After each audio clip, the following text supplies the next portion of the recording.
Que l'Éternel notre Dieu Tout-Puissant puisse bénir tout un chacun de nous.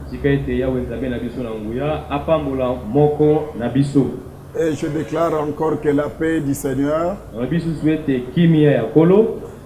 soit avec tout un chacun de nous. Nous allons prier Dieu parce que nous savons que notre assemblée a comme horaire chaque dimanche de 7h30 à 11h30 et aussi le mardi. Compte tenu de cette situation difficile,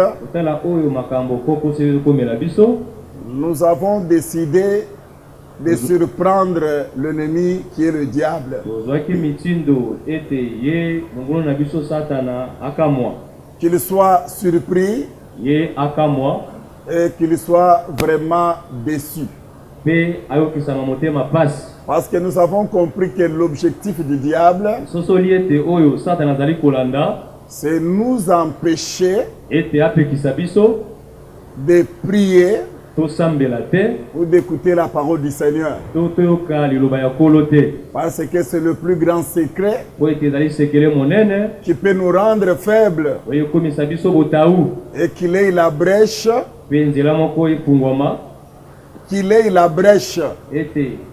Satan puisse avoir cette brèche,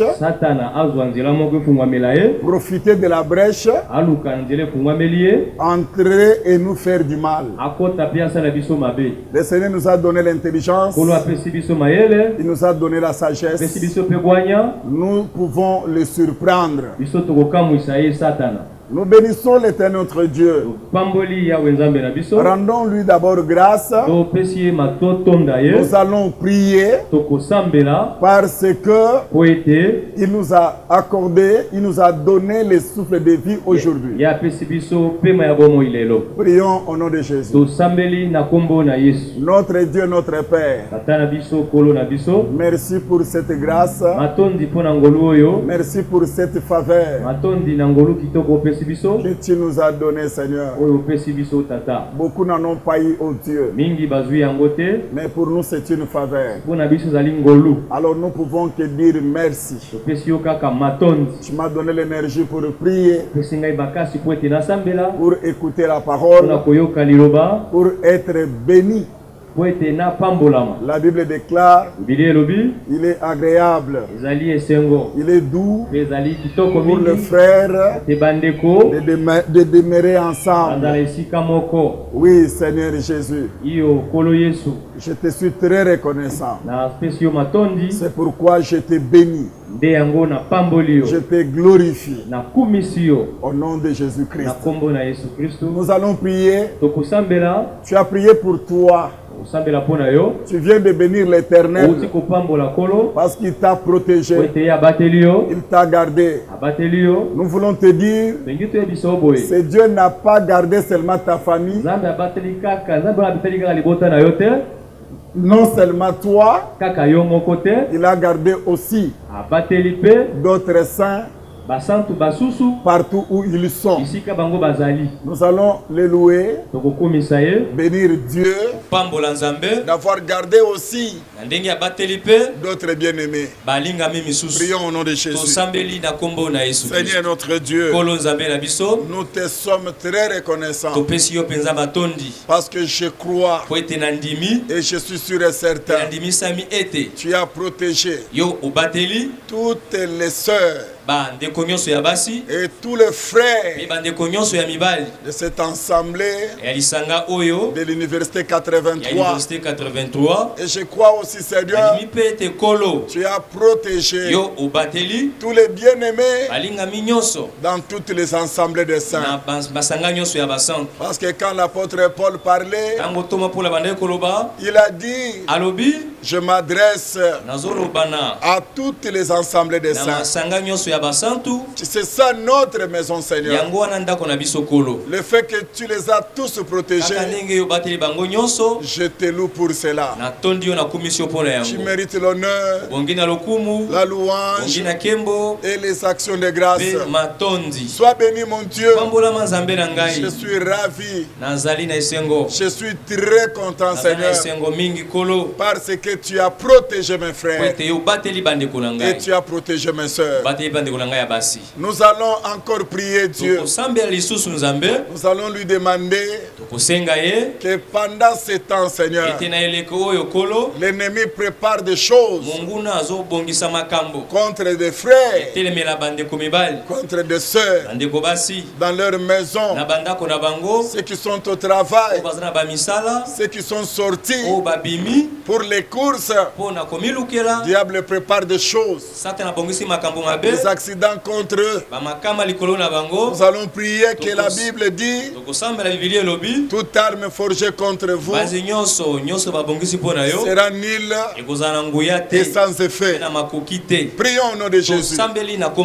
Notre Dieu, notre Père, pendant ce temps que les frères et les sœurs sont tranquilles, le diable n'a jamais aimé cela. Il a un projet pour détruire la vie de mes frères, détruire la vie de mes soeurs. C'est ainsi que nous prions. Toute arme forgée contre des frères, contre des sœurs, soit nulle et sans effet, au nom de Jésus-Christ. Tout ce que le diable a prévu, les accidents contre des frères, des maladies contre des frères, toute arme forgée contre tous les bien-aimés, soit nulle, soit nulle, soit sans effet, au nom de Jésus-Christ. Mes bien-aimés frères, nous allons prier. Parce que la Bible dit: Dieu sera avec nous à notre départ et aussi à notre arrivée. Prions pour tous les bien-aimés qui sont dans le voyage, partout où ils sont, que Dieu prenne soin d'eux. Tous les bien-aimés qui ont quitté leur maison, qui ont effectué des voyages, qui peuvent être exposés par l'ennemi, le diable. Toi, tu dois prier. La promesse dit: l'ange de l'Éternel campe autour de ceux qui les craignent pour les arracher de tous les dangers. Alors nous allons prier tous les dangers devant tous les frères qui sont en voyage, que Dieu puisse les épargner. Prions au nom de Jésus. Mon Dieu, mon roi, ta parole est vraie. Seigneur, tu as dit: l'ange de l'Éternel campe autour de ceux qui te craignent. Il a comme mission d'arracher mes frères et mes sœurs de tous les dangers. Je sais, nous avons des frères qui ne sont pas dans leur famille, qui sont dans des voyages. Là où ils sont, Seigneur, arrache-les, mon Dieu. Arrache-les de tous les dangers. Arrache-les, mon Dieu, au nom de Jésus-Christ, de tous les dangers, Seigneur. Nous allons prier encore, frère, que Dieu aide à tous les saints l'esprit de la prière, l'esprit de la méditation de la Bible. La Bible dit: Jésus-Christ, toute la journée, il travaillait, mais la nuit, il allait prier. Nous allons demander à Dieu de donner la force et l'énergie à tous les bien-aimés de cet ensemble de saints. L'université 83 et tous les saints dans le monde. Que Dieu leur accorde la force, l'énergie, le zèle. Le zèle de prier, le zèle de jeûner, de lire la Bible, de méditer la Bible. Prions au nom de Jésus. Seigneur notre Dieu, je viens auprès de toi t'implorer la grâce en recommandant, Seigneur, tous les bien-aimés partout ils sont, Seigneur. Donne à tout un chacun le zèle, Seigneur, de prier, Seigneur, de jeûner, mon Dieu. Laisse que les familles jeûnent, Seigneur. Les familles puissent jeûner, mon Dieu. Que la prière soit vraiment intense dans leur maison. Oh Dieu Tout-Puissant, la lecture de la Bible, la méditation de la Bible, la vie de la sanctification soit accordée à tout un chacun, afin que le diable puisse échouer dans sa mission. Oh Père, nous te bénissons. Fais-le, mon Dieu, mon roi. Donne à chacun cette force dans le nom puissant, dans le nom glorieux, dans le nom victorieux, le nom de Jésus-Christ. Nous allons prier, Seigneur. Nous allons prier notre Dieu. Bien-aimé, cette fois-ci, nous allons demander à Dieu que Dieu s'occupe de cette maladie appelée coronavirus. Que cette maladie n'ait pas les effets sur ceux-là qui ont crié en Jésus. Que Dieu puisse épargner ses enfants. Que Dieu puisse épargner ses enfants. Car cela est la promesse venant de lui. Nous allons détruire les guillons. Tout est guillon. La force, manigance, les ruses de cette maladie. Nous allons épargner tous les bien-aimés. Tu commences par toi-même. Tu commences par ta famille. La Bible dit, quand Dieu fait pleuvoir, ça tombe même sur les justes et sur les injustes. Tu vas prier pour tes parents. La Bible déclare, crois au Seigneur Jésus, tu seras sauvé, toi et toute ta famille. Tu vas prier pour tes parents. Priez pour tous ceux-là que tu connais. À cause de toi, que Dieu les épargne. Prions tous au nom de Jésus. Père, mon Dieu, mon roi, je viens auprès de toi, Seigneur, recommander toute ma famille entre tes mains, Seigneur Jésus-Christ. Père éternel, je te demande, oh Dieu, tu as dit dans ta parole, si toi, Seigneur, tu ne veilles pas sur une maison, celui qui veille, veille en vain. Au nom de Jésus-Christ, Père éternel, je demande que tu puisses veiller sur ma famille, mon Dieu, mon roi, afin qu'aucune brèche puisse être ouverte, permettant à mon ennemi de s'introduire. Les guillons de cette maladie, coronavirus, au nom de Jésus-Christ, je détruis cette aiguillon.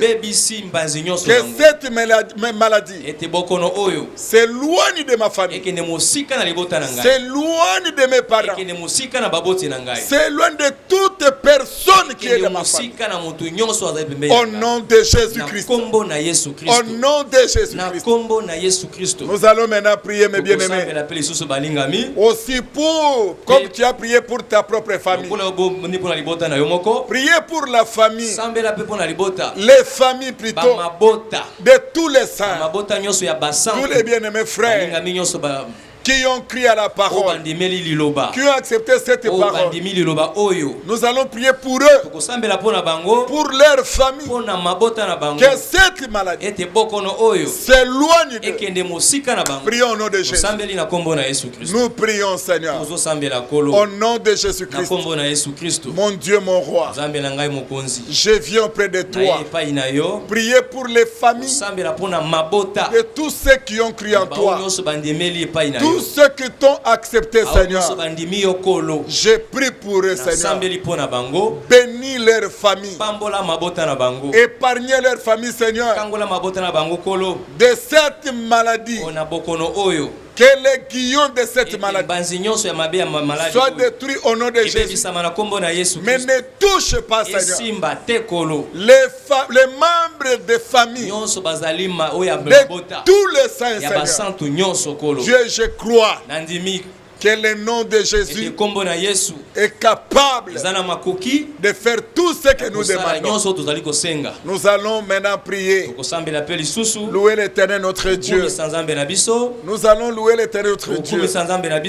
Nous allons nous recommander entre les mains du Seigneur, afin que, d'abord en les louant, parce qu'il a exaucé notre prière, nous allons nous recommander entre les mains du Seigneur pour la parole que nous allons écouter, et recommander aussi la dernière intercession que nous allons faire entre ses mains. Prions au nom de Jésus. Je te loue, Seigneur, parce que tu as écouté nos prières, Seigneur. Et Père éternel, je te recommande la parole que nous allons écouter maintenant.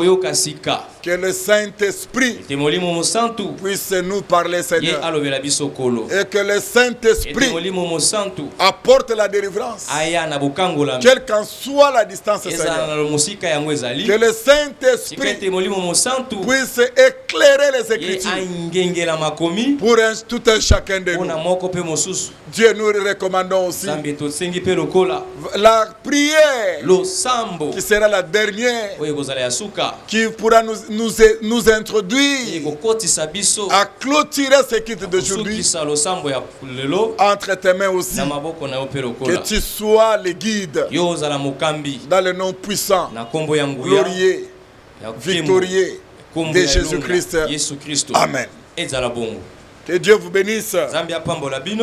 Nous allons continuer sur Luc chapitre 21.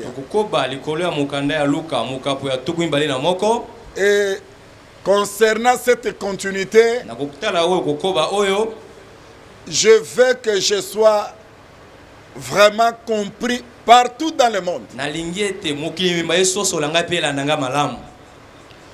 Je vais essayer de parler doucement, clairement, pour la meilleure compréhension.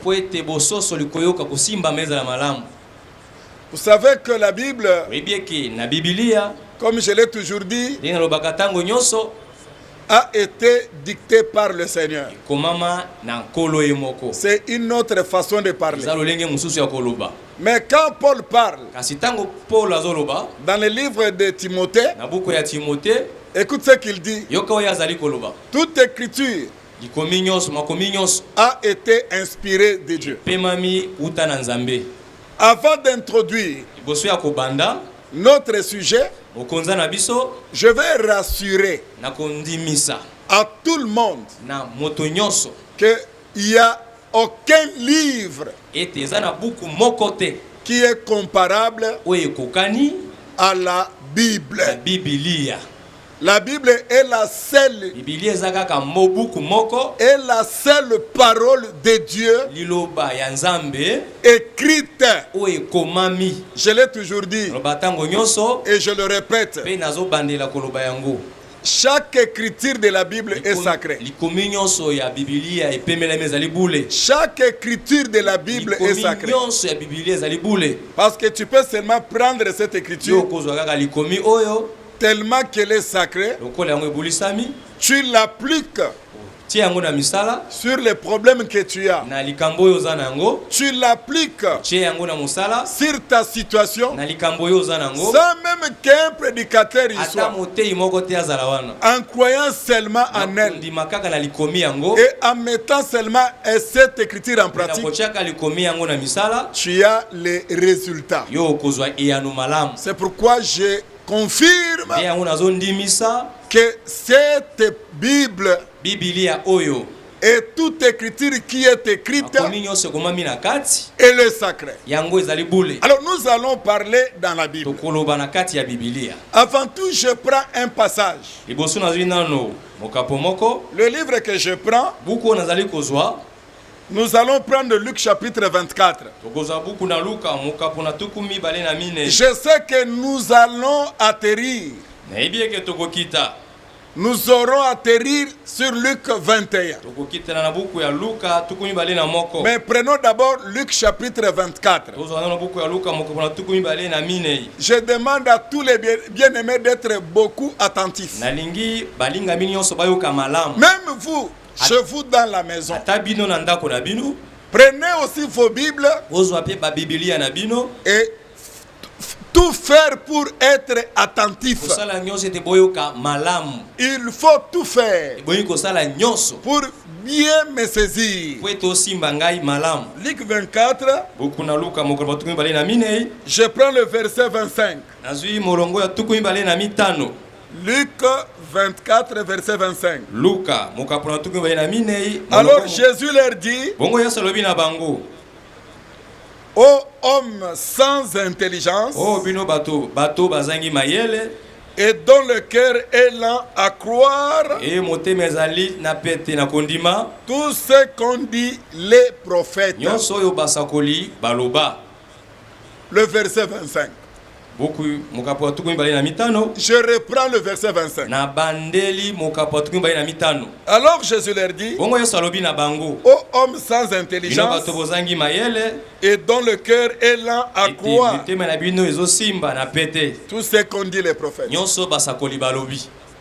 Cette parole sort de la bouche de Dieu. Jésus dit: manquer l'intelligence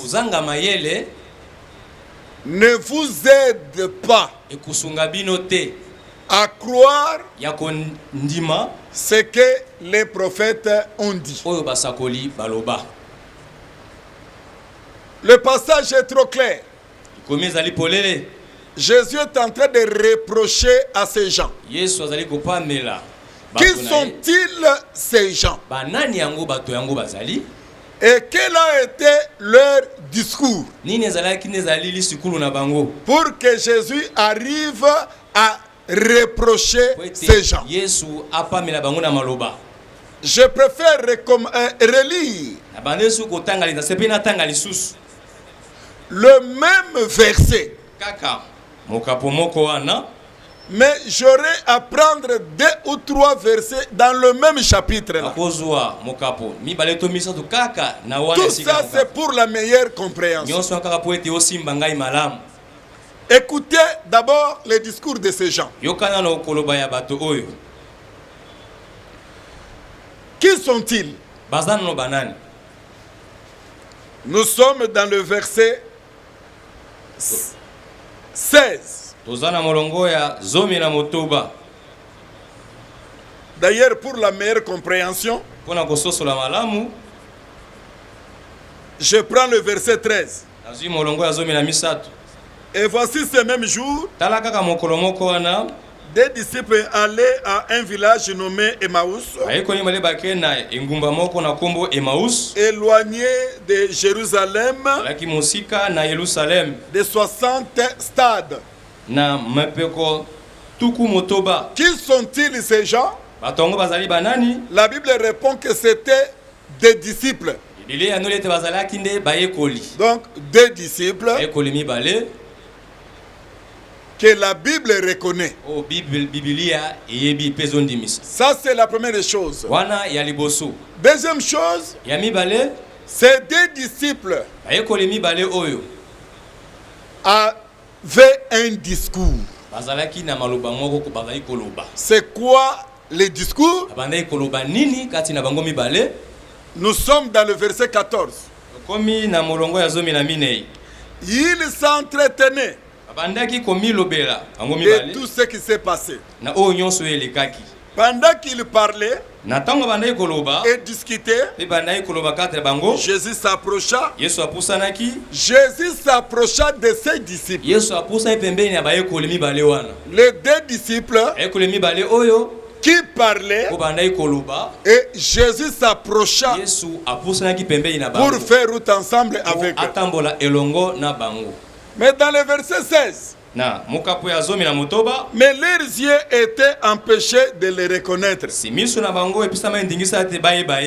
Il leur dit,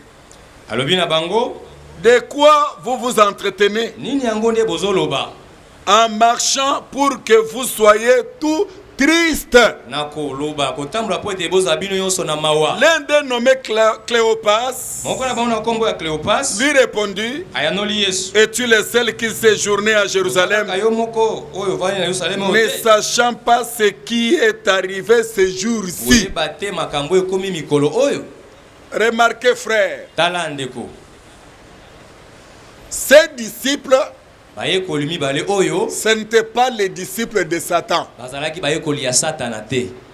Ces disciples connaissaient même l'histoire de la Bible.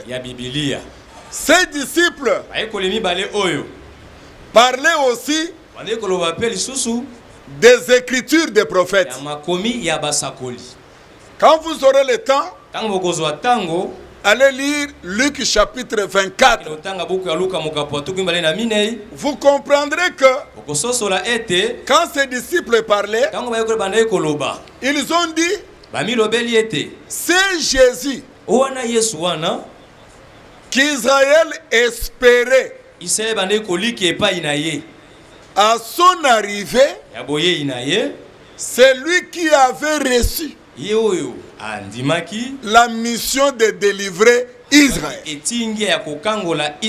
Ici, ça confirme que, en réalité, les deux disciples connaissaient aussi que Israël attendait la délivrance. Ces deux disciples connaissaient aussi cette promesse. C'est pourquoi j'ai bien dit, ce n'étaient pas les disciples de Satan. Donc ces disciples étaient aussi versés dans les Écritures. Donc ils étaient versés dans les Écritures. Ces disciples, ils avaient aussi l'espérance que quelqu'un allait venir, un prophète allait venir. Et quand le prophète sera venu, le prophète, c'est lui le prophète là qui va délivrer Israël. Remarquez, frère, pendant qu'ils étaient sur le chemin, la Bible parle de la compassion qu'avaient ces gens. Quand Jésus s'approcha, comme leurs yeux les empêchaient de voir Jésus, Jésus a constaté que ils étaient vraiment tristes. Tristes pourquoi? Parce que ils ont appris que Jésus n'était plus. Trop triste. C'est comme aujourd'hui, mes frères. Regardez quand catholique étant l'instrument du diable, quand il prêche les films, les films de Jésus des Libanais, à la télévision, ou certaines églises, jusqu'à présent qui sont dans l'idolâtrie, qui projettent ces films-là. J'ai déjà vu comment voir certaines mamans en train de pleurer. Trop triste. C'était le même esprit-là. Mais vous allez voir, les catholiques, tous ces gens-là, qui regardent ces films de ces faux Jésus-là, en train de pleurer. Et ils sont tristes. Mais apporte à ces gens-là la lumière. Ils rejettent la lumière. On se pose la question. Mais la tristesse est là qu'ils ont.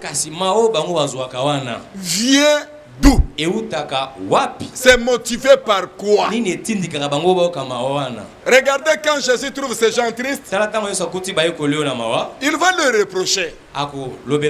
Jésus va dire à ces gens, Jésus dira à ces gens, vous racontez ce qui est écrit dans la Bible. Vous parlez de cela tout haut. Vous êtes triste. Mais en réalité, vous ne croyez pas. Donc, Jésus s'étonne. Il était devant les incrédules. Les gens qui ne croyaient pas. Mais tristes. Et raconter l'histoire de Jésus. C'est comme aujourd'hui, frère. Le fait de voir quelqu'un avec la Bible, le fait d'être devant les gens dans une église, parler de Jésus, beaucoup racontent l'histoire de Jésus. Mais cela ne veut pas dire que toute personne qui raconte l'histoire de Jésus connaît Jésus ou croit en Jésus. Imaginez-vous, frère, en lisant seulement Luc chapitre 24 ici, si Jésus n'avait pas reproché à ces gens, qui pouvait croire? Ces gens tristes qui parlaient de Jésus, ces gens étaient des incrédules. Mais j'aimerais vous dire, malgré qu'il racontait l'histoire de Jésus, malgré que ces gens étaient tristes en train de pleurer, mais l'esprit qui était en eux, c'était un démon. C'était un démon parce qu'eux ne croyaient pas. Oh, que Dieu soit béni. Parce que Jésus, il avait en lui le don de discernement des esprits. Il ne se contentait pas seulement d'applaudir les gens qui parlent de la Bible, les gens qui parlent de Jésus. Mais Jésus pouvait voir et discerner, comprendre, dire que ces gens, même s'ils parlent le nom de Jésus, même s'ils ont la Bible avec eux, même s'ils racontent l'histoire de Jésus, au juste ce sont des incrédules. Les gens qui ne voyaient même pas.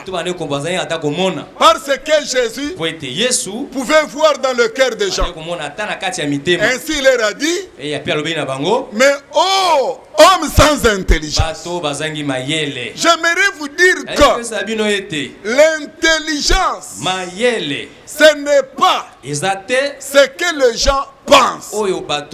Alors nous avons deux sortes d'intelligence.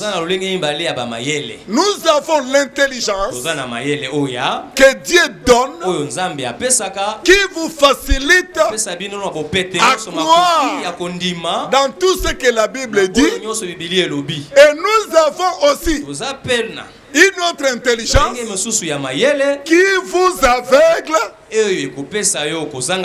qui vous aveugle de ne pas voir ce que Dieu a dit.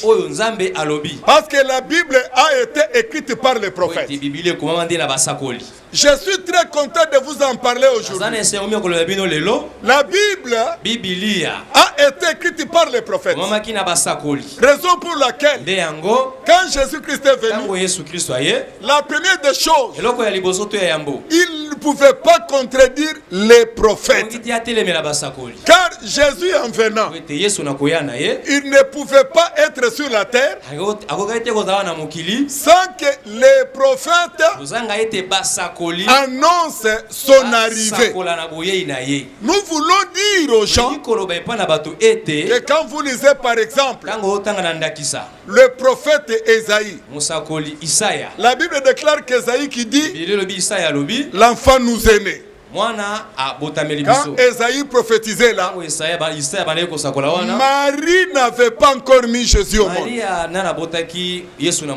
Mais à la naissance de Marie, voyez qu'un prophète, un ange est venu confirmer la parole du prophète. Parce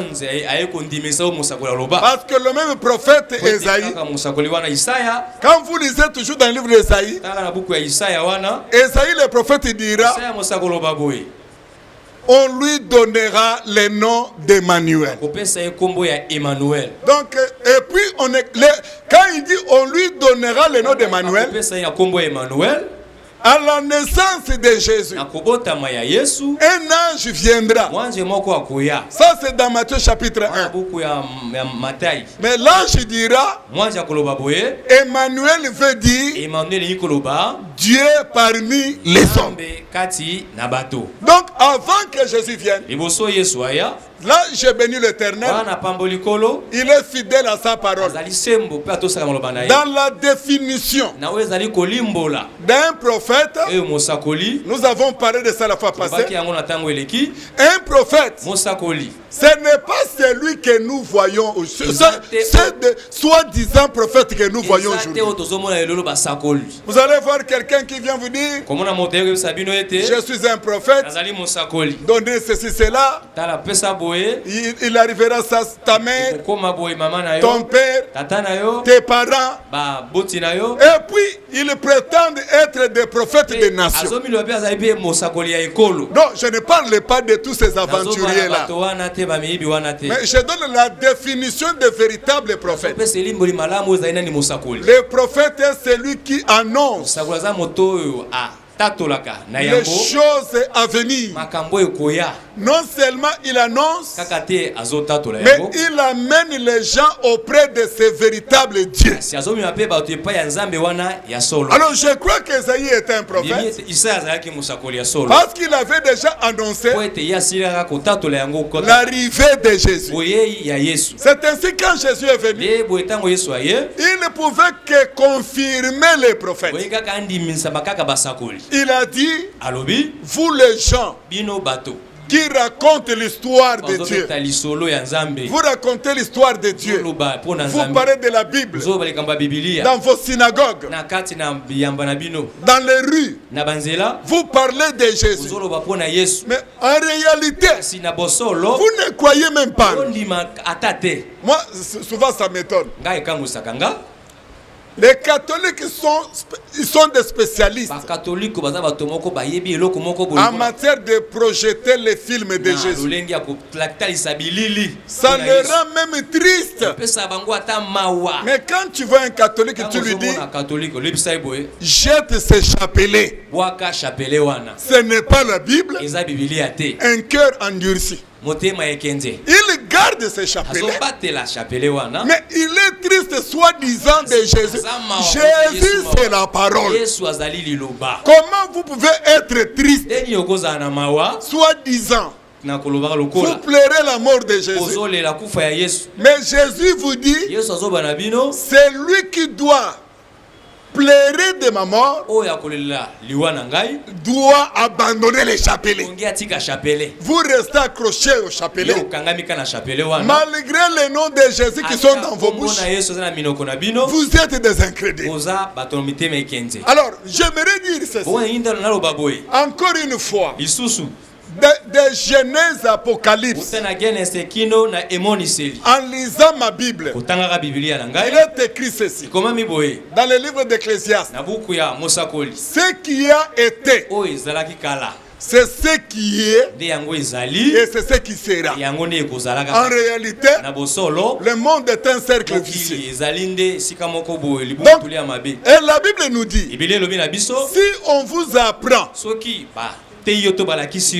que vous voyez ici est nouveau, il ne faut pas croire. C'est pas moi qui l'ai dit. C'est ce qui est écrit dans le livre d'Ecclésiaste. Je reprends ce passage. Ce qui a été sous le soleil, aucune chose est nouvelle. Donc, alors, si aucune chose est nouvelle, un enfant de Dieu qui a la Bible avec lui, en aucun cas, un événement, une situation peut le surprendre. Il doit toujours savoir que ce que je vois ici a été. Et après moi, ça va revenir.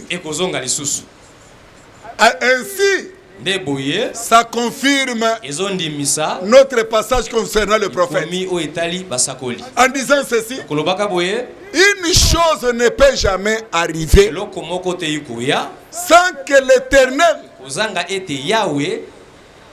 avertisse. Ce qui veut dire, à travers les prophètes, Dieu avait presque tout révélé. Voici le pourquoi de la parole de Jésus. Quand Jésus vient, il dit: je ne suis pas venu abolir la loi. Plutôt, je suis venu compléter. Ça, c'est très important. Aujourd'hui, je voulais aussi, à part ce qu'on a vu la fois passée, que Satan c'est un étranger, mais la continuité d'aujourd'hui va nous faciliter la tâche. Que chacun de nous comprenne qui il est. Parce que en lisant, la Bible dit, il nous a donné le pouvoir de devenir les enfants de Dieu. Donc, tout le monde n'est pas un enfant de Dieu. Mais un enfant de Dieu, c'est le pouvoir.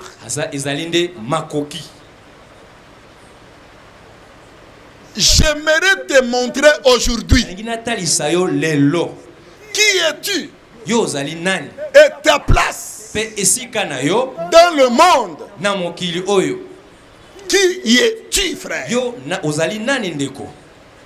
Ainsi tu pourras bannir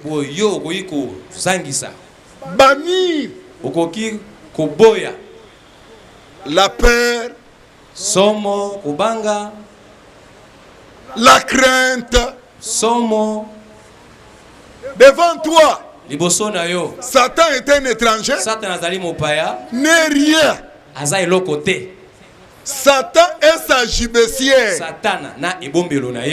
Devant toi, si tu connais qui tu es réellement, je t'informe, frère, tu marcheras tête haute. Je suis en guerre, moi, contre cette médiation de cette façon de médiatiser plutôt. Cette façon de médiatiser cette maladie. Les gens ne se rendent même pas compte. Aujourd'hui, même les enfants de Dieu sont détournés dans leur bouche, dans leurs pensées, dans la maison. Ils n'ont rien d'autre à dire. Tout tourne autour de cette maladie. Donc, Satan pense réussir son coup. Parce que tous les jours, c'était le nom de Jésus dans ta bouche. Tu enseignais le nom de Jésus. Dans nos églises, on parlait que de Jésus. Maintenant, il y a une pause donnée par Satan. La pensée de mes frères, les pensées de ceux est fixé vers cette maladie. Je vais vous dire que c'est une distraction. Pourquoi nos pensées? Écoutez ce que dit la Bible. Ce qui est honorable, ce qui mérite l'approbation, ce qui est digne de louange, soit l'objet de vos pensées. Mais remarquez que les pensées même de ceux qui se disent les enfants de Dieu est aujourd'hui occupé que par cette maladie. Alors que dirions-nous? Satan s'est fait quelque chose ou pas? Raison pour laquelle je ne veux pas que ce soir que tu sois l'homme sans intelligence pour parler de l'intelligence. Celui qui est intelligent, c'est celui qui croit dans ce que Dieu a dit. Mais celui qui n'est pas intelligent a aussi une autre intelligence qui vient aveugler ses yeux pour qu'il ne puisse pas croire à ce que Dieu a dit. Cette maladie ne peut pas, frère, te distraire, changer ton comportement, ta manière d'être dans le Seigneur. Non, frère. Regardez maintenant. Ce qui a été, c'est ce qui est et c'est ce qui sera. Et nous allons voir ce qui a été, qui est et qui sera. Ce que nous voyons aujourd'hui, ce n'est pas nouveau, frère. Pour l'église de Dieu, ce n'est pas du nouveau. Nous commençons avec le livre de Genèse. Chapitre 1. Ici, j'aimerais que je sois bien compris, mon bien-aimé. Genèse chapitre 1. C'est notre enseignement d'aujourd'hui. Pour gagner le temps, prenons le chapitre 2. D'abord, je suis dans Genèse chapitre 2. Verset 16. L'Éternel Dieu donna cet ordre à l'homme. Tu pourras manger de tous les arbres du jardin, mais tu ne mangeras pas de l'arbre de la connaissance du bien et du mal, car le jour où tu en mangeras, tu mourras. C'est pour la première fois dans la bouche de Dieu qu'il prononce le mot la mort. Pour la première fois. Donc, le mot la mort n'est pas sorti de la bouche de Satan, mais c'est sorti de la bouche de Dieu. Pour la première fois, Dieu va étant prophète. Il va prophétiser. Il annonce les choses à venir. Il dit à l'homme les jours où tu en mangeras. Dieu promet à l'homme la mort. C'est une promesse. Dieu n'a pas dit. C'est comme il parlait dans le présent. Les jours où tu manges, c'est comme la question qu'on peut poser aux gens. Mais Dieu avait dit, les jours où l'homme mangera l'arbre de la connaissance du bien et du mal, il mourra. Les gens pensaient que Dieu parlait dans le présent. Mais Dieu a parlé dans le futur. Il a dit, le jour où tu mangeras, la mort viendra. Mais pourquoi Dieu a fait sortir le mot la mort? Parce que lors de la création, en prenant la poussière, en créant la terre, en faisant l'homme, Dieu souffla dans les narines de l'homme et la vie était entrée. La terre qui était l'homme est devenu un homme vivant. Alors quand Dieu dit les jours où tu en mangeras l'arbre de la connaissance du bien et du mal, tu mourras. Maintenant nous allons écrire autrement. C'est notre façon de lire. Nous disons ceci: les jours où tu en mangeras, Dieu va retirer dans tes narines la vie qu'il avait communiquée.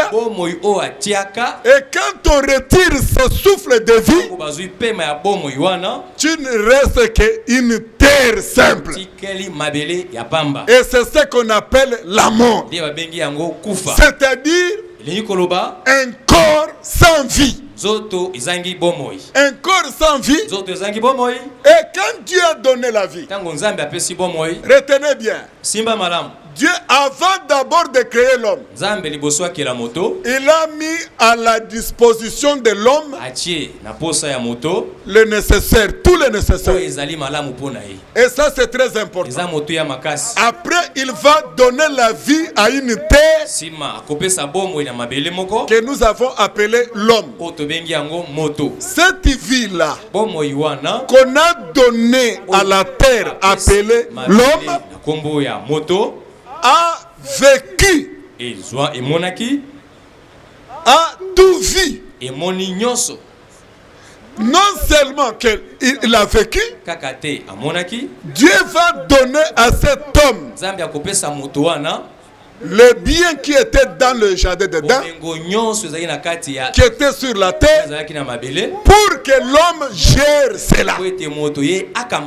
Autrement dit, si la vie n'était pas dans cet homme-là, l'homme n'avait pas le droit et la force et l'énergie de gérer le bien de Dieu.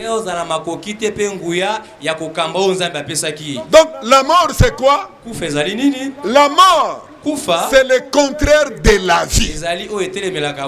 C'est pourquoi vous voyez que les gens qui ont les moyens, regardez quand il y a la mort, pendant qu'il est malade, en regardant ses biens, l'homme a du mal de mourir.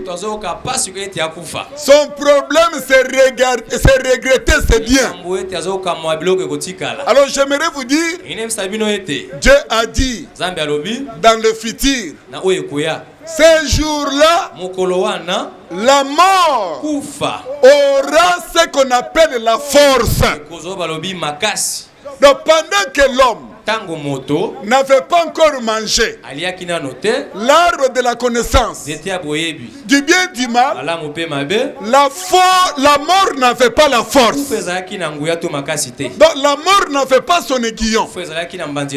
Mais Dieu avait avertit à l'homme: les jours où tu mangeras, les jours où tu mangeras, tu donneras la force à la mort. Et la mort maintenant va t'atteindre. Dieu n'a pas dit c'est les jours où Adam a mangé les fruits, le même jour Adam allait mourir. Mais Dieu avait dit les jours où Adam mangera l'arbre de connaissance du bien et du mal, la mort entre en scène. La mort, c'est quoi? C'est te priver tous tes droits. Tous les droits te seront privés quand tu as la mort. Devant la mort. Mais bien aimé frère, Adam vivant, Ève vivant. Mais j'aimerais rentrer par arrière un peu. Regardez un peu. Il y a quelque chose de très important là. C'est comme bien aimé. Dieu va donner à l'homme le pouvoir de gérer ses biens placés sur la terre. Or, gérer c'est quoi? C'est ce jour-là que l'homme a reçu ce qu'on appelle la politique. C'est ça la politique. Le jour où Dieu donne à l'homme la direction de conduire, de contrôler, de diriger tous ces biens, c'était à l'homme de mettre sa politique. L'homme va mettre sa politique. Comment il pouvait gérer les biens qui sont sur la terre.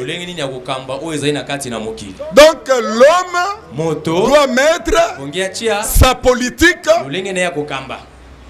sur la terre et diriger la descendance qui était sur la terre. La mort, c'est le contraire de la vie qui a été soufflé dans les narines de l'homme pour qu'il devienne âme vivante. Mais cet homme, avant la mort, il devrait mettre la politique. Comment gérer les biens de Dieu? Donc, le premier homme qui a fait de la politique, c'est Dieu, c'est Adam. Parce que Adam est celui qui devra gérer le bien de Dieu. Deuxième chose, mes bien-aimés frères, dès que Dieu a parlé de la mort, mais quand je lis ma Bible, la première personne à nous aider à palper la mort, ce n'est pas Adam, c'est Caïn. Adam vivant, Ève vivante, chassée du jardin d'Éden. Et ils ont fait les deux enfants, Caïn et Abel. Avec Caïn, nous avons vu comment la mort a pris la puissance. Comment le guillon de la mort s'était manifesté. C'est là où nous voyons l'accomplissement pour la toute première fois de cette écriture-là, où on voit un homme mourir. Et celui qui a été le premier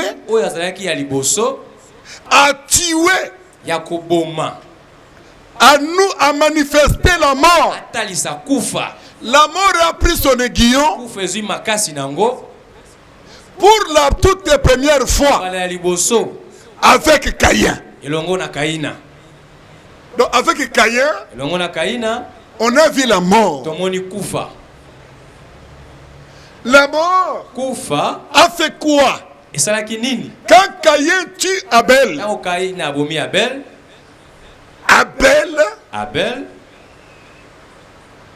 sa disparition a fait qu'il soit privé de tous ses biens. C'est ici qu'il faut faire beaucoup attention. La mort est venue juste après le péché. Alors, nous comprenons. Là où le bien-aimé Paul avait ramassé cette écriture-là, le péché a introduit la mort. Donc c'est le péché qui a introduit la mort. J'ai besoin de vous dire ces choses. C'est dans la continuité de ce que nous avons vu le dimanche, frère. Ici, nous allons voir Luc chapitre 21.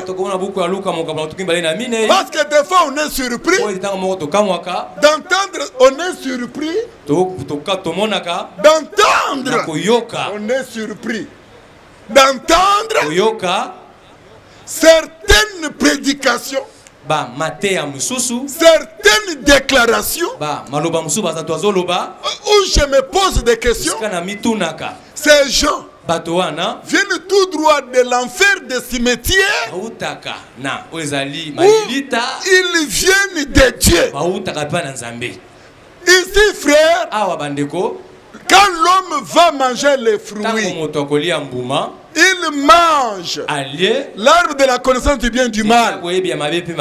C'est ce jour-là que la transgression, ce jour-là que le péché a donné, a introduit la mort sur la terre. Avant le péché, la mort n'avait pas l'occasion, la mort ne pouvait pas voir la porte d'entrée. Regardez là où l'autre bien-aimé frère Paul avait ramassé cette écriture. Alors j'aimerais lire cette écriture. Romains chapitre 5. Il faut prendre et lire, c'est très important. Romains chapitre 5.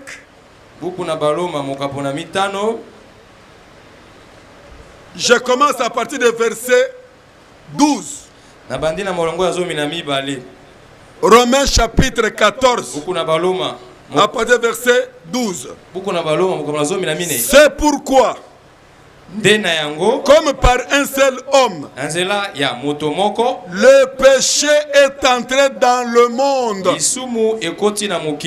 Et par le péché, la mort, et ainsi la mort s'est étendue sur tous, sur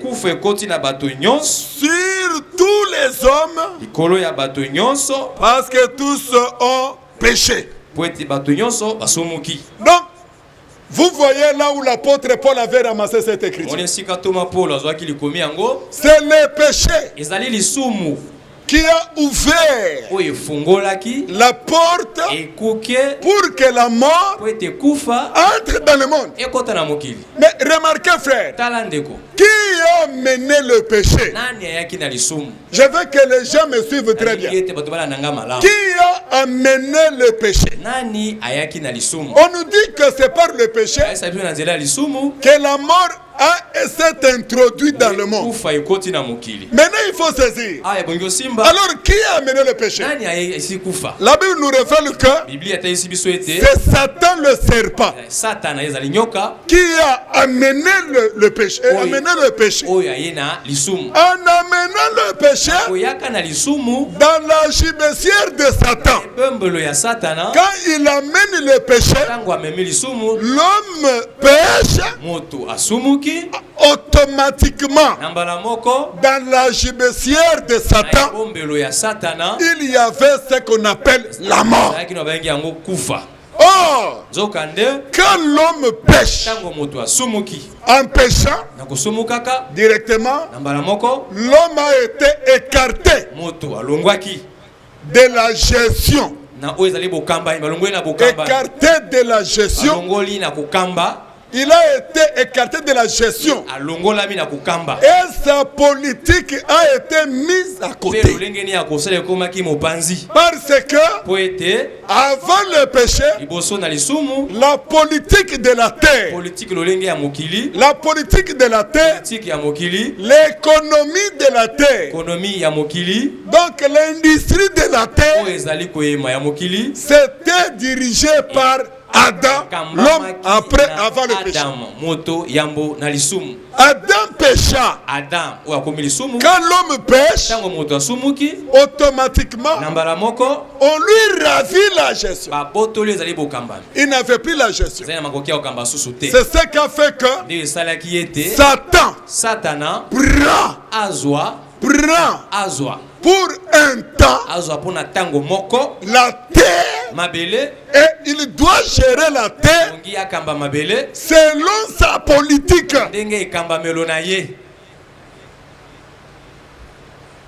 On doit comprendre ces choses, frère.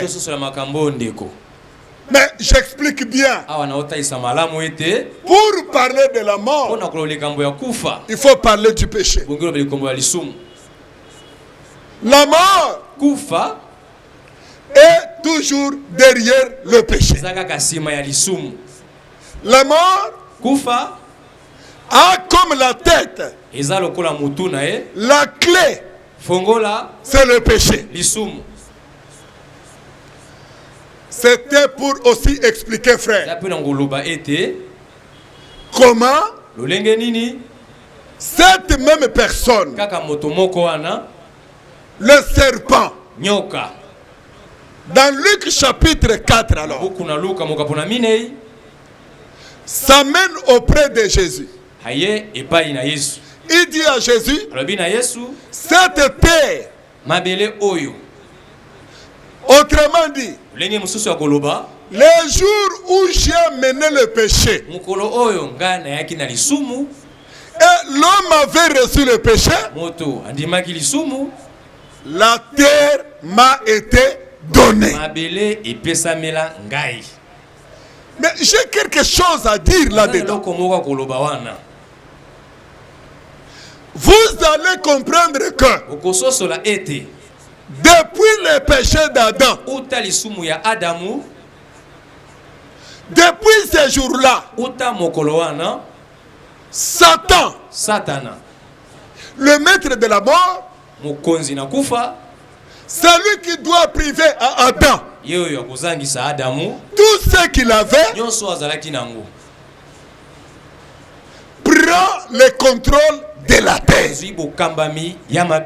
Et quand on prend le contrôle de la terre, il doit mettre sa politique.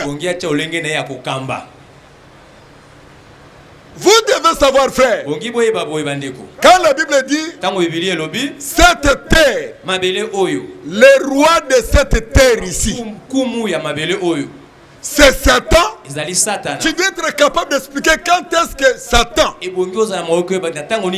a pris possession de la terre et le régime a changé. Il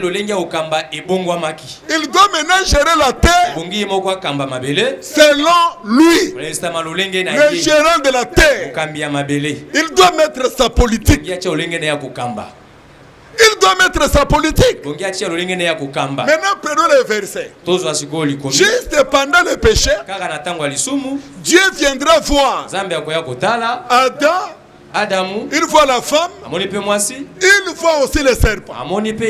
Dieu dira au serpent, premièrement, il dit à l'homme et à sa femme, je vous accorde le pardon. Mais il va prononcer dans sa bouche, malgré que tu prends la terre, mais je t'informe que la guerre commence. Il sortira sur la terre, il sortira sur la terre de postérité. Et ces deux postérités n'auront jamais une relation parfaite. Ces deux postérités vont se battre. Et c'est la première fois que Dieu, de sa bouche sortira le mot l'inimitié.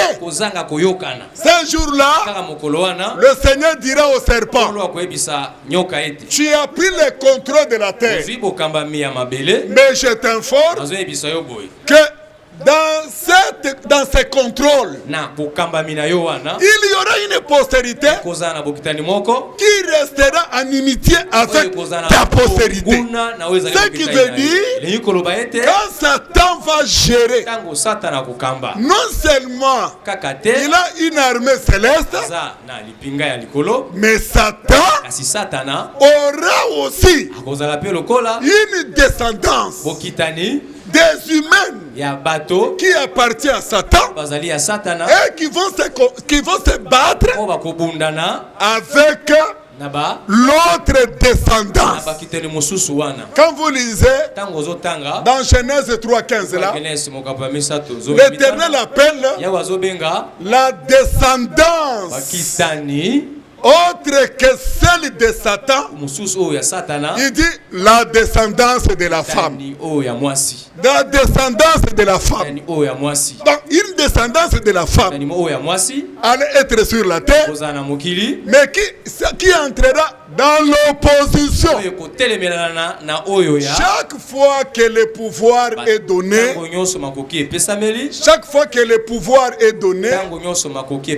Dieu forme l'opposition. Vice versa. Quand Satan prend le pouvoir, lui qui était l'opposant, Satan prend le pouvoir, Dieu crée l'opposition. Et cette opposition, il ne pouvait pas s'entendre. Très important, frère. Mais ici, ce que nous devons comprendre, c'est la mort. La mort ne vient pas de Dieu. Non. Là où il y a la sainteté, la mort ne vient pas. Là où il y a la sanctification, la mort ne vient pas. Raison pour laquelle Dieu a appelé la mort, selon les hommes, le sommeil. Quand Jésus, Lazare est mort. Lazare meurt. Une chose que vous devez retenir, c'est que la famille de Lazare, dans leur langage, ils ont dit à Jésus, Lazare, ton ami, est mort. Les gens disent que Jésus a dit, Lazare est mort. Jésus a dit, il n'est pas mort. Mais la provenance de cette déclaration-là, de la bouche de Jésus, il ne pouvait pas tolérer qu'on dise que Lazare, qui était avec Jésus, mais c'est pourquoi il a dit non, il ne meurt pas. Parce que là où il y a la sanctification, la mort n'a pas sa place. La mort vient que là où il y a le péché. Lazare n'est pas mort. Il est vivant parce qu'il est avec moi. De la bouche de Jésus, il ne pouvait pas dire la mort. Jésus pouvait parler de la résurrection. Pourquoi, frère? La mort est dans la gibecière de Satan. Raison pour laquelle, quand je vois, j'entends les gens dire des choses qu'ils ne maîtrisent pas, j'ai besoin maintenant d'être un peu explicite ici. Je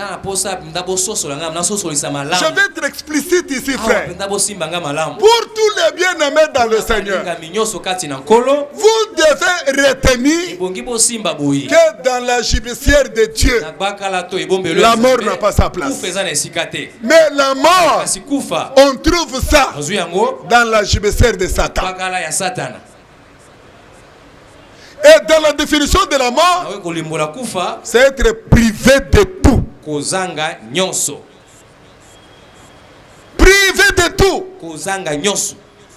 Regardez maintenant quand Satan vient vis-à-vis de Jésus. C'est ici où les gens ont des problèmes. Mais prenons Romains pour vous expliquer quelque chose de très important. Dès que l'homme pêche, retenez, l'homme était souillé, il est devenu esclave de Satan, et aussi la création tout entière.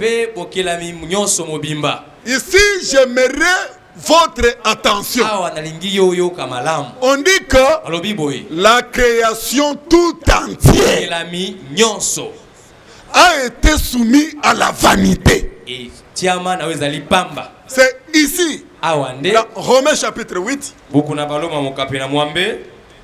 que nous allons pour toucher et terminer avec Luc 21. Romains chapitre 8. Dans le verset 19 jusqu'au verset 20. Aussi la création attend-elle avec un ardent désir la révélation des fils de Dieu.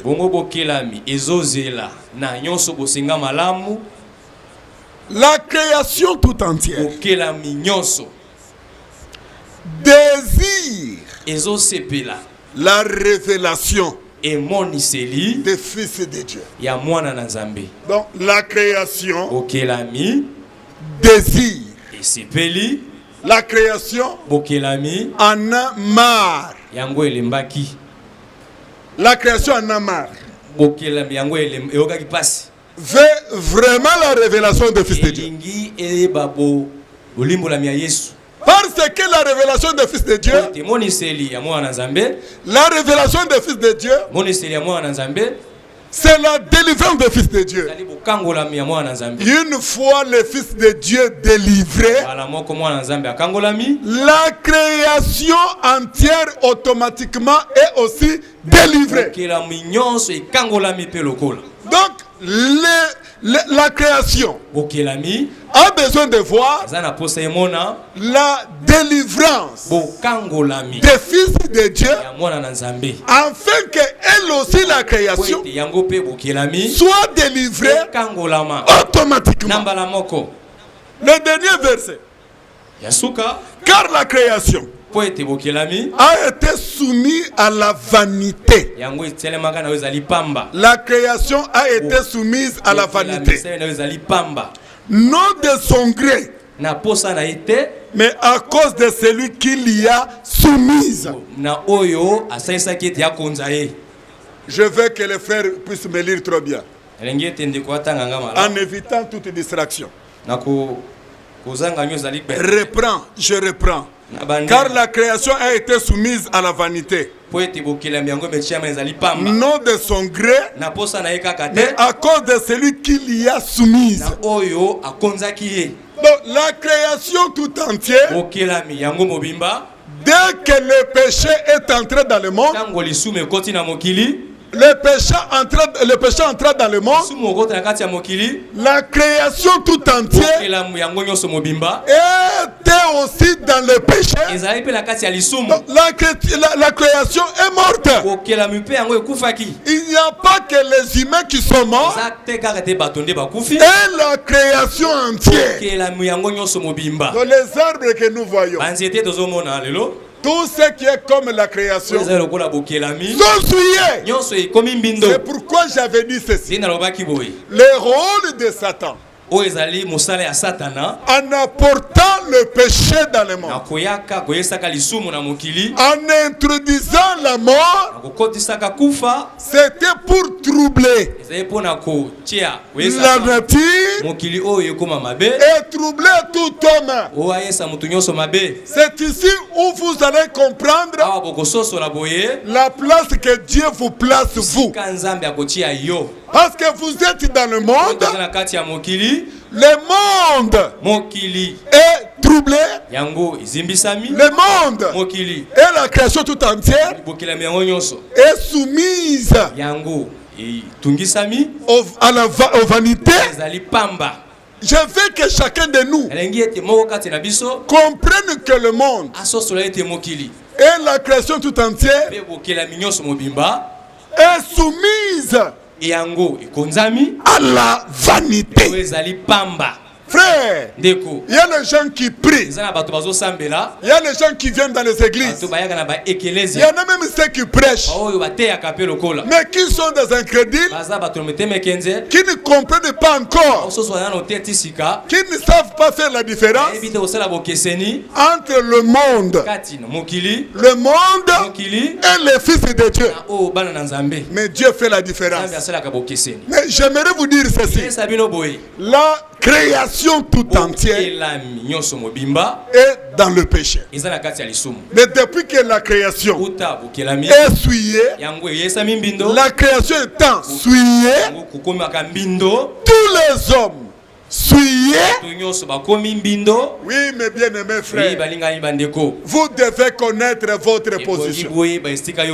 Parce que quand on parle du monde, nous tous nous sommes dans ce monde-là. Satan prend le relais. Satan prend le relais.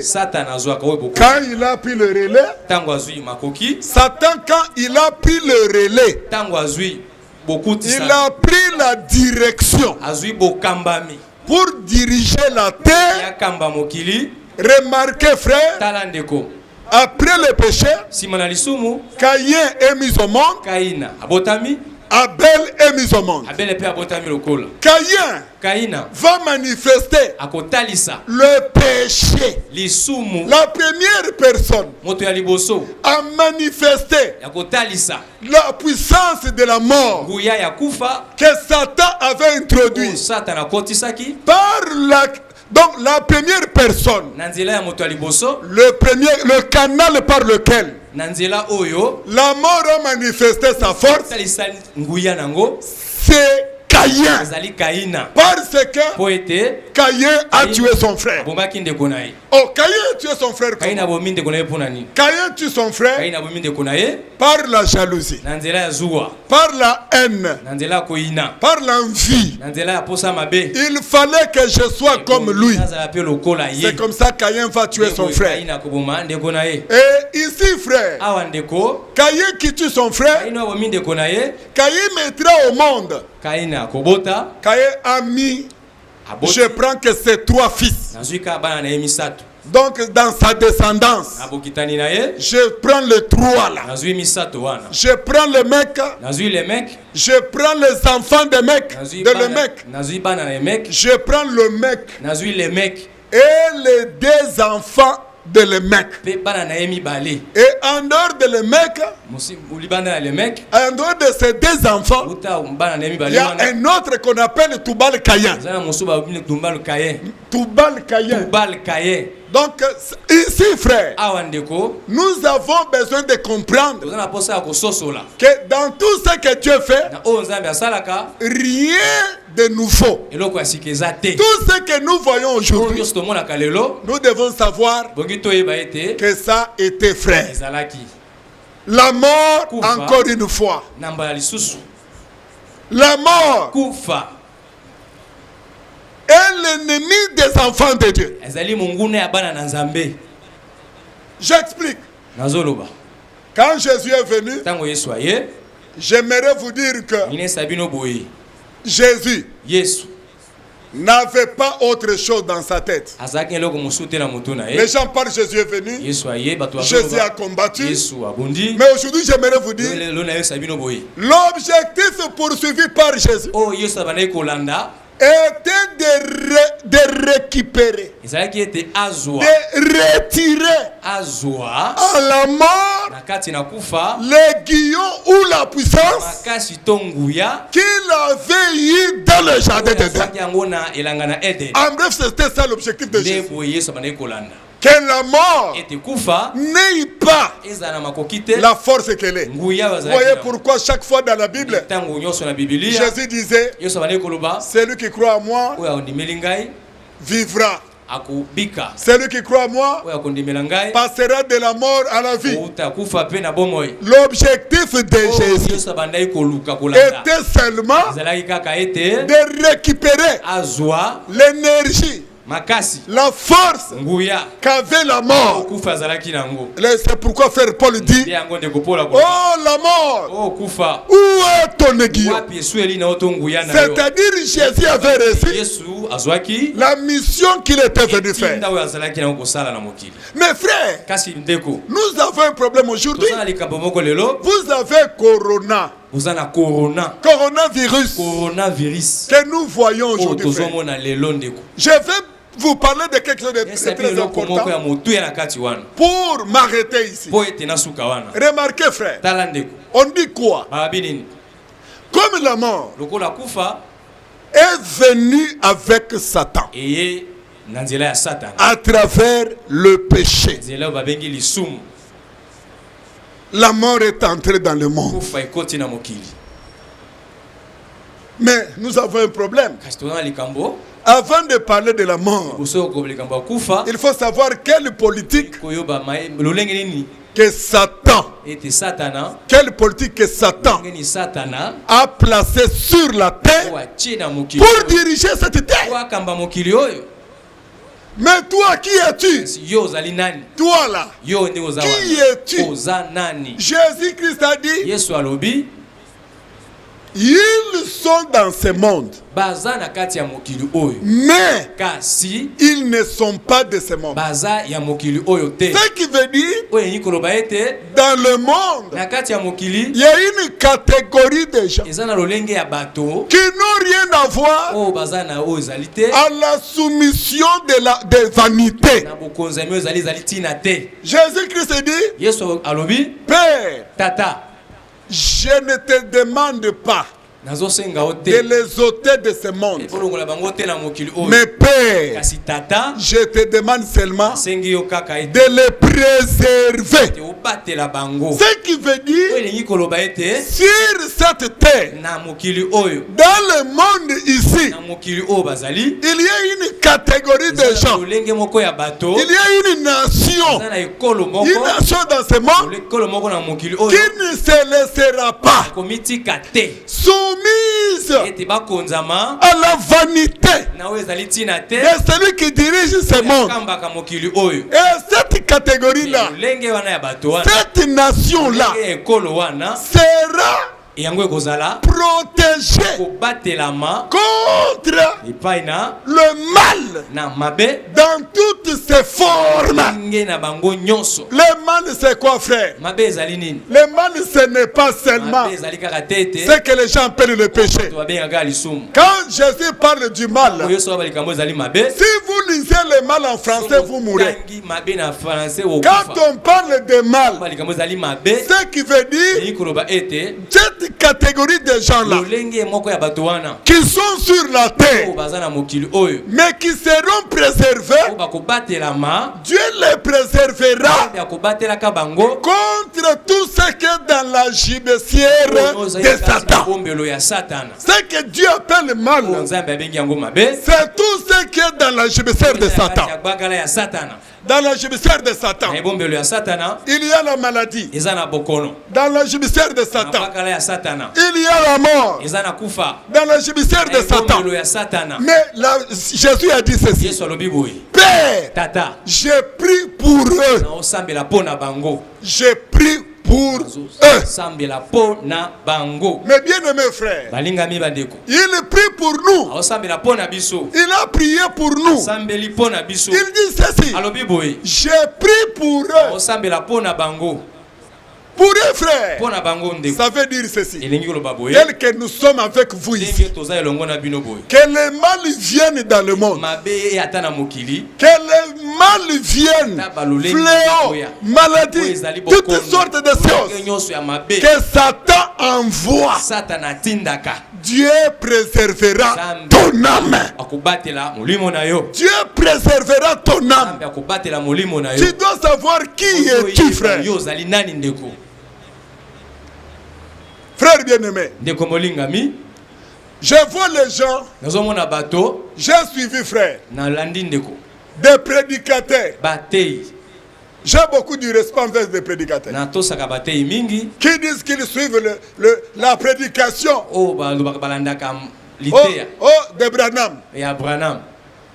J'entends ces gens parler. Je crois que c'est malheureux, frère. Ils disent que leur prophète avait annoncé coronavirus. Oh. Parce que c'est le fléau. Dieu a frappé. Je me suis mis maintenant à rigoler.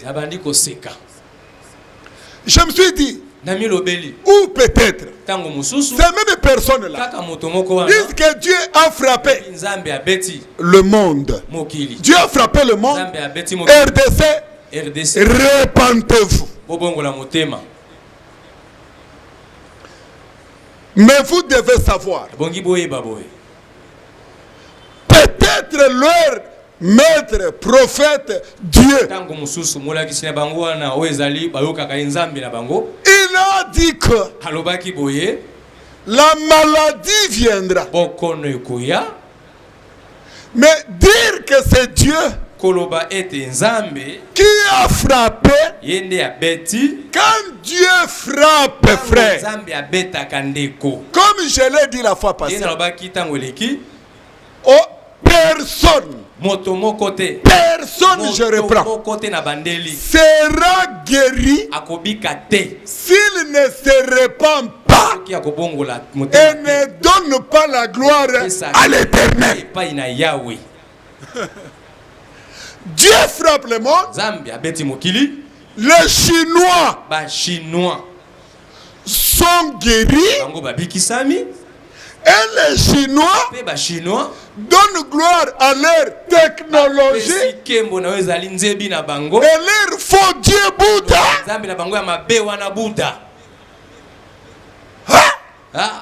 Dieu n'a pas les honneurs et la gloire.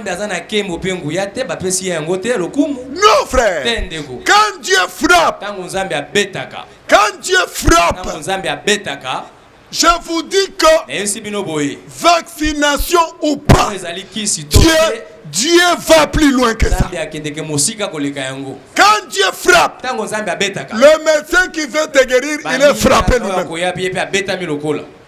Quand Dieu frappe, vous voulez nous parler des mesures préventives. Et vous ouvrez seulement la bouche et votre bouche est frappée. Et dans ce cas-là, il n'y a que Dieu lui-même qui doit venir et pour la gloire de son nom. Dieu ne peut pas frapper comme un petit. Le Seigneur dit, quand je frappe, le peuple s'humilie. S'humilie veut dire quoi? Le peuple reconnaît que c'est toi l'Éternel et Dieu. Et nous croyons en toi, nous t'adorons. Dieu enlève la maladie. Ah! Maintenant les Chinois sont guéris. Ici en RDC, 3 incrédules sont guéris. Personne ne donne gloire à Dieu. Et vous dites que c'est Dieu qui était à la base qui a frappé. Non, ça c'est une ignorance. Ou peut-être, vous n'avez pas bien suivi votre Dieu ou prophète ou quelque chose. Deuxième chose, toi tu dis aux gens, Dieu a frappé. Entre-temps, tu es en train de prier contre la maladie au nom de Jésus. Oh mais non, quand Dieu frappe, aucune prière peut guérir quelqu'un. Si ce n'est que Dieu, l'homme se répand, il crie vers l'Éternel, l'Éternel a sa gloire et il accepte. J'ai vu encore, frère, un autre aventurier, si c'est un aventurier que je ne sais pas. La Bible dit, quand vous voulez prier dans de telles situations, évite les lieux publics. Les lieux publics, c'est les réseaux sociaux aussi. Vous allez voir quelqu'un, soi-disant, en train de prier, se jeter de l'eau de la boue. Oh Seigneur, Seigneur, qui vous a dit que cette maladie va rester? Cette maladie partira. Mais si c'est Dieu qui t'avait dit, dès que tu pries, tu te lèves, le pays est guéri, tout le monde est guéri. Mais toi, depuis que tu as prié, tu es allé chez toi manger la semoule et tu attends en disant, j'avais dit que ça va partir. La maladie n'est pas éternelle, frère. C'est la même chose. Si vous allez voir d'autres serviteurs, soi-disant, non, c'est la théologie, c'est plutôt, c'est de la science, c'est la technologie. Oui, c'est la technologie. Nous sommes d'accord. Mais ne t'arrêtez pas de dire, laissez les aventures, vous les scientifiques, arrêtez-nous ces choses ici. Non. Dans la technologie, les scientifiques, avec Satan, apportent une maladie que Dieu n'a pas donnée comme fléau. Nous, les serviteurs de Dieu, nous chassons cette maladie au nom de Jésus. Nous guérissons au nom de Jésus. En bref, le tremblement de terre, c'est la mort. Le bruit, c'est la mort. Famine, c'est la mort. Le temple ici sera renversé. Jésus parlait de sa mort. Avant que Jésus-Christ revienne, la mort va prendre la place. Donc Jésus annonçait que les gens vont mourir sérieusement. Mais les enfants de Dieu, vous êtes le mis à part. Les enfants de Dieu ne craignez pas. Jésus avait déjà prié pour vous. Rien ne vous arrivera. Rien ne vous arrivera. Vous êtes un peuple mis à part. Oublie ça. Parlez de Jésus. Mangez. Quand ça viendra, Dieu va vous protéger. Mais il faut toujours voir le mesure préventive. Enlève dans ta tête ces choses. N'écris rien. Toi, Jésus avait déjà prié pour toi. Il a dit, je ne prie pas seulement pour les apôtres, mais pour ceux aussi de l'université 83. Nous sommes entourés de la prière de Jésus. Ce que nous faisons là, ce sont des formalités. Mais la prière de Jésus avait déjà été exaucée. Que Dieu Tout-Puissant vous transmette la foi. Je vous informe, la foi en Jésus triomphe de la puissance et de la mort. Ne craignez rien. Mangez, buvez avec action de grâce. Priez du matin au soir. Dans ta bouche, ignore cette maladie. Ta bouche ne parle pas de sida, ne parle pas de... Pourquoi parler? C'est le diable qui médiatise sa chose pour nous distraire. Dieu est avec nous. Dieu est avec toi. Ce n'est pas cause de ton argent. Mais avant que tu viennes dans le Seigneur, il avait déjà prié pour toi. Amen. Fermons nos yeux. Nous disons merci à Dieu parce qu'il avait déjà prié pour nous. Dieu Tout-Puissant, nous te bénissons. Nous te rendons les actions de grâce parce que nous reconnaissons tu avais déjà prié pour nous. Nous sommes préservés du mal dans le nom de Jésus-Christ. Nous allons prier pour que Dieu Tout-Puissant garde l'esprit et la pensée de tout un chacun de nous, afin de ne pas se laisser troubler par nos pensées. Même si tu sens quelque chose dans ton corps, ne te laisse pas troubler. Sache que ça ne te touchera pas. Prions au nom de Jésus. Dieu Tout-Puissant, que ton nom soit loué, ton nom soit béni. Je prie Seigneur, tu nous donnes l'esprit de la parole pour que cet esprit nous aide, Seigneur, à protéger nos pensées. Pas la peur, Seigneur. Non la crainte, oh Dieu. Car la foi triomphe du coronavirus. Nous avons prié ainsi au nom de Jésus-Christ. Amen.